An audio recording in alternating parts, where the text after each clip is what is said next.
and me. I am terribly sorry for being late. Damn the schedule.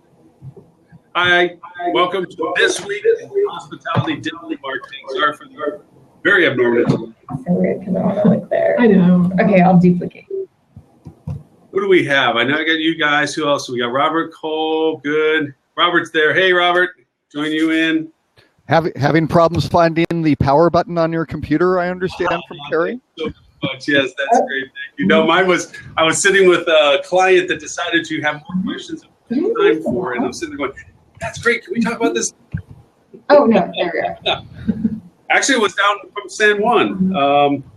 It was a Caribbean conversation today. We got to talk about the Caribbean market, a little bit about Cuba too, which was kind of interesting. So it worked out well.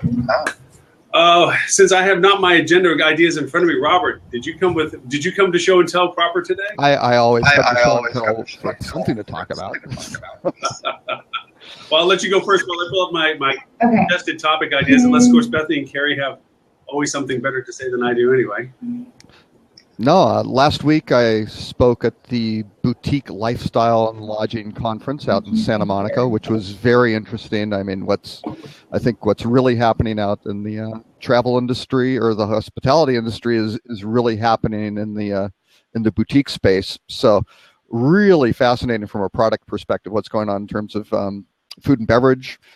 Even the scent of the hotels is like a particular focus. And it's amazing. There's like a little cottage industry that just works on how the places smell.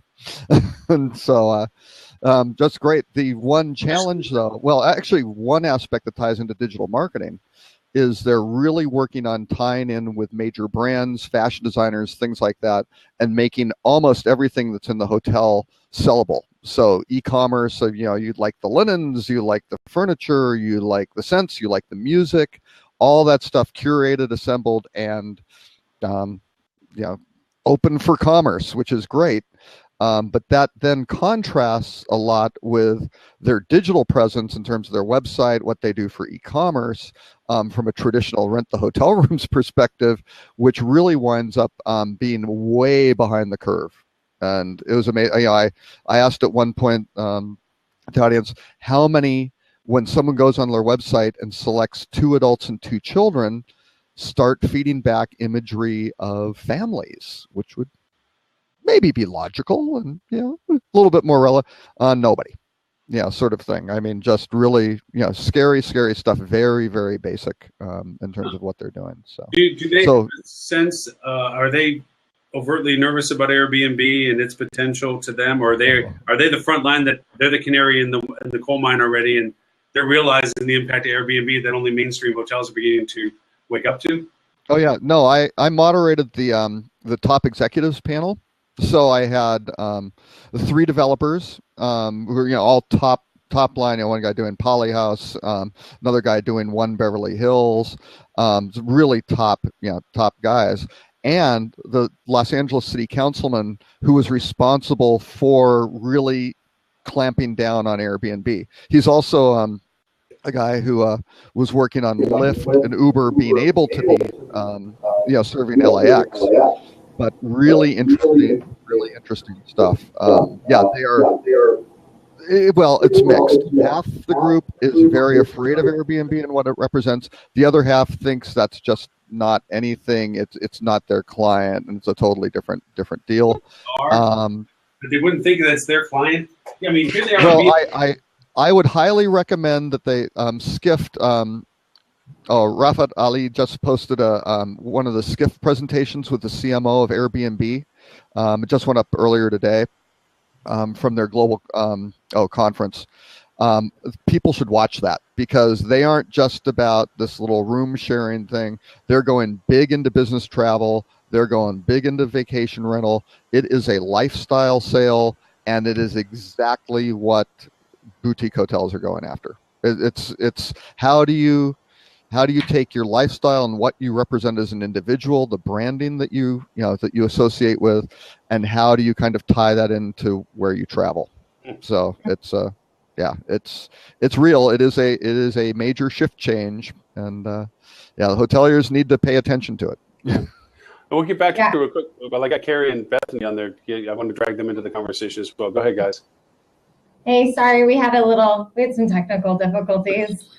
You guys at Standing Dog need to get better than dial-up. I think. Come on, if you get this like high-speed stuff, it would be really, really cool. 2400. You'd really like it. 2400K modem. Don't need any more. Yeah. I somehow disconnected myself. But I wasn't sure kind of what the conversation starter was, but jumping in onto a point, Robert, that you just had, and I'm not sure if I've told this story before, but so we're currently planning our honeymoon in February, and we're going to Hawaii. Everyone's heard this. Everyone's heard this story. That's okay. I'm like, wait, what? So when we started looking at like where we wanted to stay, first off, from like a consumer standpoint, it was kind of weird going through the process of booking a hotel because I always think about it from the other side and from a search standpoint. And so we want adult-only resorts. Well, apparently in Hawaii, no. in Hawaii, there's not a single adult-only resort, like zero, like none. Talk about like a market opportunity for everyone who wants a honeymoon without children running around the pool. True. So there was that aspect that I thought was interesting. But then the other side of it too was that Mike, my fiance, and I, we see ourselves very much as wanting authentic experiences in the places that we travel.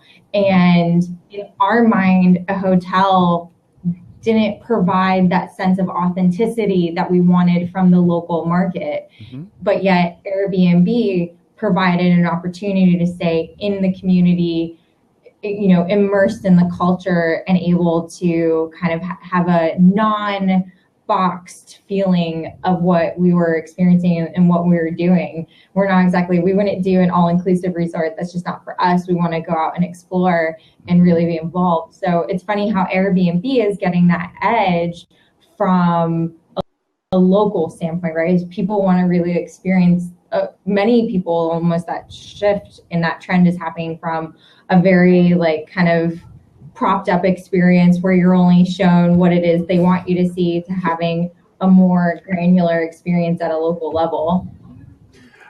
Yeah, no, that's definitely the case. And Hawaii is a huge honeymoon destination. You really do. You have the choice. You can go to the, Hilton at Waikoloa or something like that, and it's monstrous. It's 3,000 rooms, and it's just this giant mega resort, or the Hyatt on Maui, right? Big, hugely popular destination, but it's not authentic. I mean, it's very different. It's a big resort, all that sort of stuff.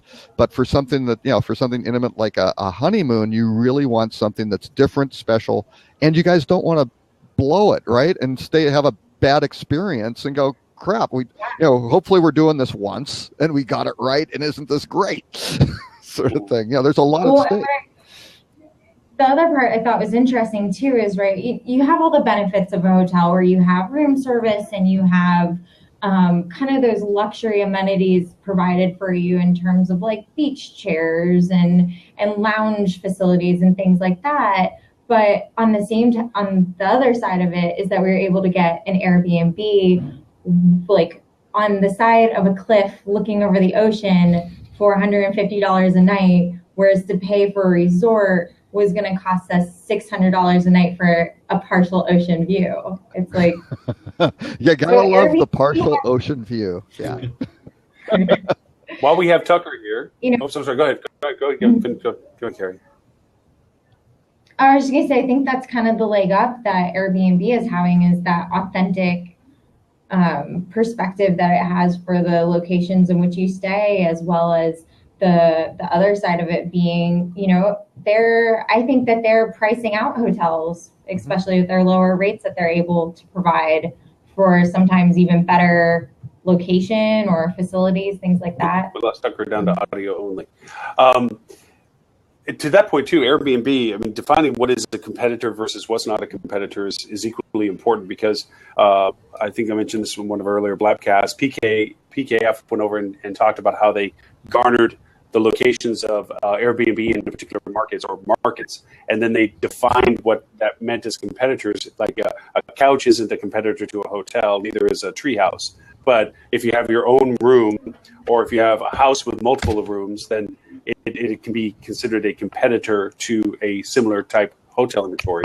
But like we have some clients that are in Australia, and they have a moderate-sized hotel that's going into a new market.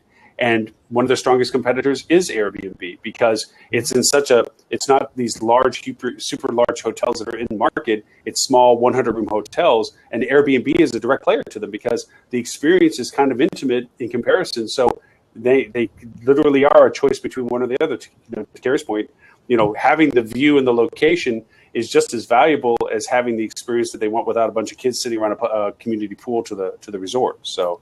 Right. Well, and it's going Airbnb. It isn't quite there yet. You can certainly do it if it's a whole house type thing. You can wind up with the kitchen, things like that. You can wind up having a great chef come in and make amazing stuff for you in the house while you're out and about. And wow, this is fantastic. And there's going to be more of that. I mean, there are lots of little. Oh, we lost Robert. Hey. Yeah, I've lost everyone. Everyone's only audio. All right, so our dial-up modem is definitely not working well, I guess. Oh, gosh. All right, Tucker, while we got you here, and I bribed you with the fact that you said you're willing to chat about Blab with the new live embed. So I'm going to leave it to you to talk about the live embed.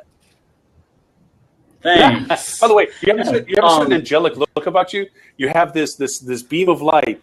I'm like sitting in the phone room. Like I lock myself in this little room, and it's just like very weird. I feel like I should have some required music. I actually wanted to jump in on the Airbnb versus hotel stuff real quick. I would personally encourage Airbnb.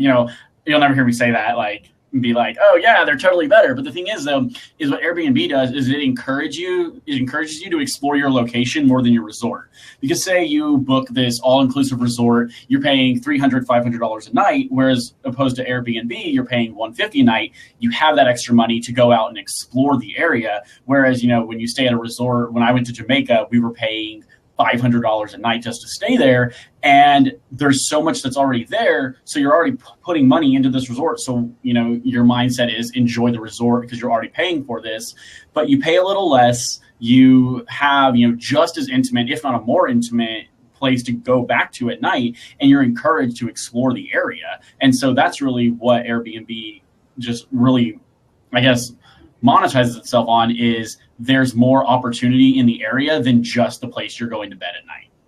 Mm-hmm. Yeah. And Lauren, I was wondering, sorry to switch topics, but maybe when Robert gets back on, I was curious about his boutique and lifestyle lodging conference was. Yeah, he was speaking. I kicked him off just to see if that was slowing him down joining again. There he is. Yep. Let's see if we can get him back on there. Blab has changed their formatting on some stuff. I'm actually looking for this co-hosting thing that they said that should be happening, but I'm not seeing any function on it that allows you to co-host. But, all right, Robert's still having challenges getting on. So with that, Mr. Tucker, let's jump over to Blab and Live Inserts, and we can wait for Mr. Robert to join us. Yeah. So, okay, in context of hotels, restaurants, employers, what are you looking for? Well, they just announced the fact that we can do live embed to a website, and I thought, well, how cool is this? Because not everybody is comfortable jumping on Blab, and maybe some people don't have a Twitter account. I mean, we're talking about across the board demographically. So, how can maybe hotels, restaurants even use the ability to live insert, and what advantages might be there for that? Yeah, so I think a lot of the advantages just come from, being able to talk to customers and potential guests, even it takes it, off Facebook, off Twitter, things like that, but you can actually get face-to-face and kind of get the feel of the hotel, get the feel of the people from the hotel, talking about that. I'm even within the hospitality industry, you can be talking to industry experts, so at my hotel we do this, at my hotel we do that. And it really just provides more of a sense of community. And if you're hosting it on websites, that can drive more traffic to your website. And at the end of it, say, you have something underneath the Blab, once it's over, you have a sign-up form, you have a some sort of contact form or submission form where you can collect emails and things like that. That gives you traffic for newsletters, that gives you traffic for ads and things like that. So I think there's a lot of opportunity there to pull in more information from people that are interested in your industry. I saw one Blab was talking about how a hotel had tried to, they did it like a newscast, like, okay, I'm the host on our Blab right now. So I'm sitting there asking like, okay, so we're at the such and such resort, and then Bethany and Carrie, they're at the bar or they're at the restaurant going, wow, today's lunch or dinner special, such and such, here's chef such and such, almost like newscasting.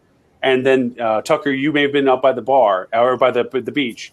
I'm by the bar, by the bar. beach. Yeah, I was going to say, yeah, you should be at the bar. I think that's the fact that like media is no longer controlled by the traditional sense of news outlets. I mean, things like Blab, I mean, we'll see how it starts to change the way things are structured, but it's just like when Twitter came along and next thing you know, it's more of a source of news, and that's where people get their update information.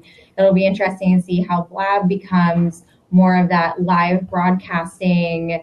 Everything right now is about video, right? Video and live broadcasting. And I almost think, you know, it's really going live is the way that things are changing and how conversations are happening.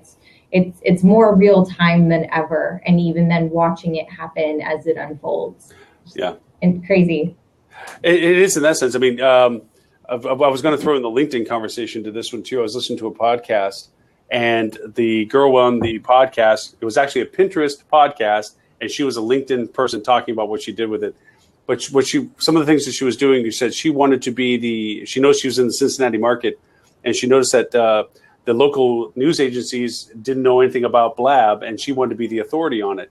So she was talking about techniques in LinkedIn about how to garner them. But the gist of it is that she used her business page and put content on the top that says, this Blab is a social platform that I'm using. I'm a good authority on it. I'd love to talk to local news media about what it can do. And then she reached out to them on LinkedIn to bring them into her page to see that they wanted to talk to her. She ended up getting something like 4 local interviews or something. So it was kind of a neat crossover of saying, okay, this platform, you know, is a large voice, but then LinkedIn still has a value of saying, well, if I can isolate people and talk to them based on their business type or job occupation, then I can also refer to them to come to the more public conversation. I just thought it was pretty cool.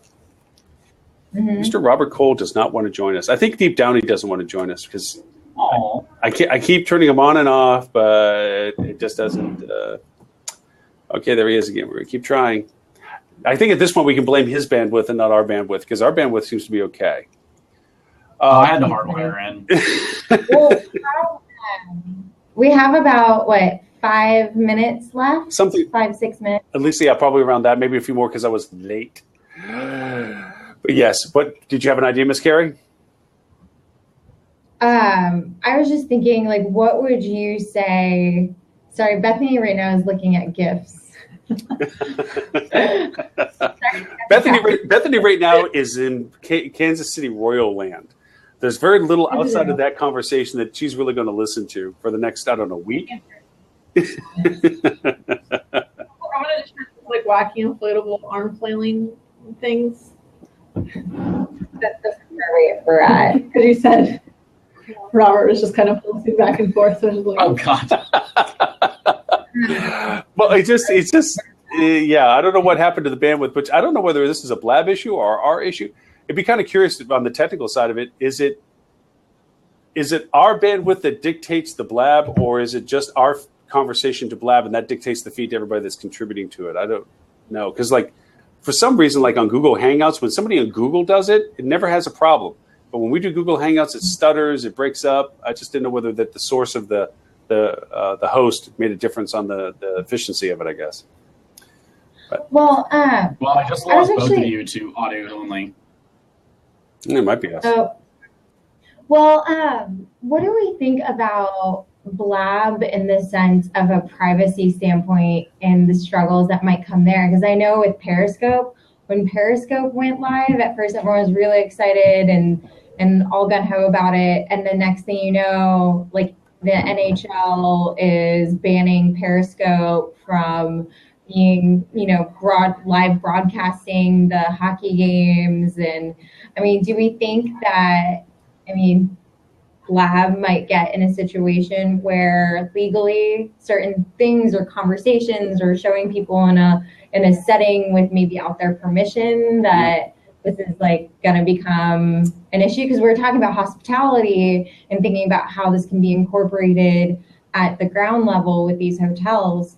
But I mean, there's already, as you know, working social media with hotels, there's many challenges and release forms that need to be signed if you use a picture in a social post. And I mean, what are like the legal compliance issues with live broadcasting?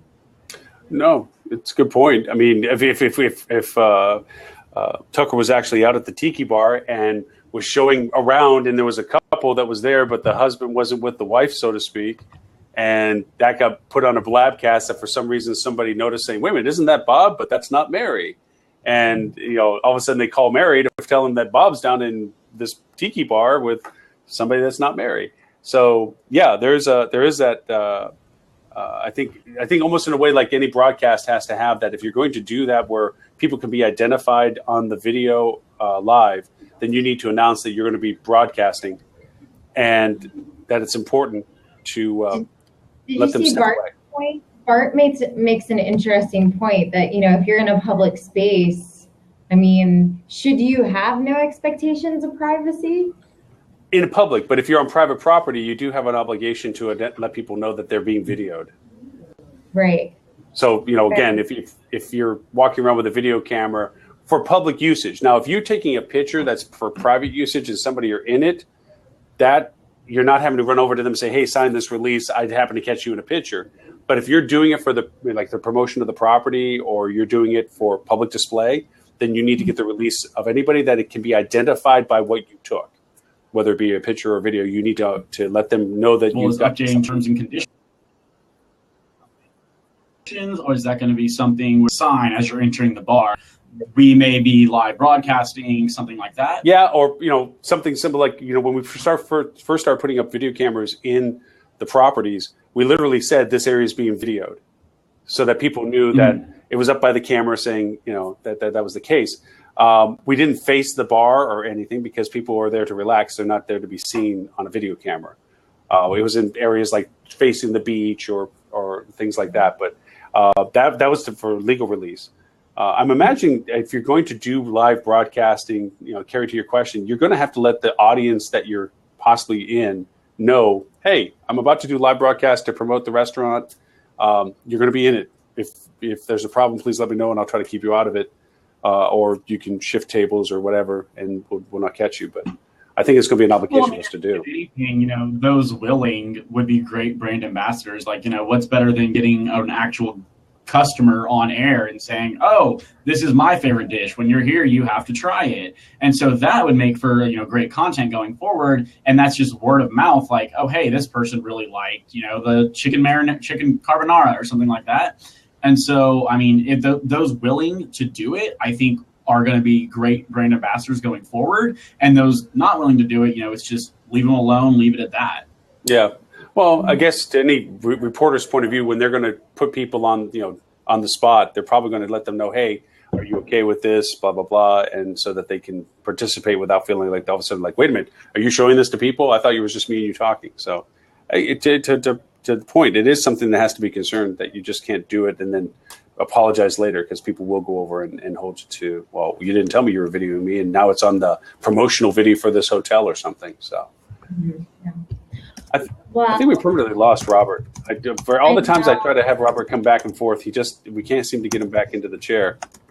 Well, and we need to jump off, but today was a great blab, and let me know if you're looking for some ideas. I have some topics maybe for next time that might be a good hospitality focus. I'll be back on time next week. Sorry about that. Actually, maybe we can swap those. You say that now. I know I say that now, right? I'm trying to find this co-hosting function that's supposedly also new, that you can share hosting responsibilities. Yeah, we'll figure this out, or I'll just let you guys hijack my computer or something if I miss it. Okay. Sounds good. Thank you. All right, guys. Thank you all very much. We'll talk next week, same time, same bat channel. Bye.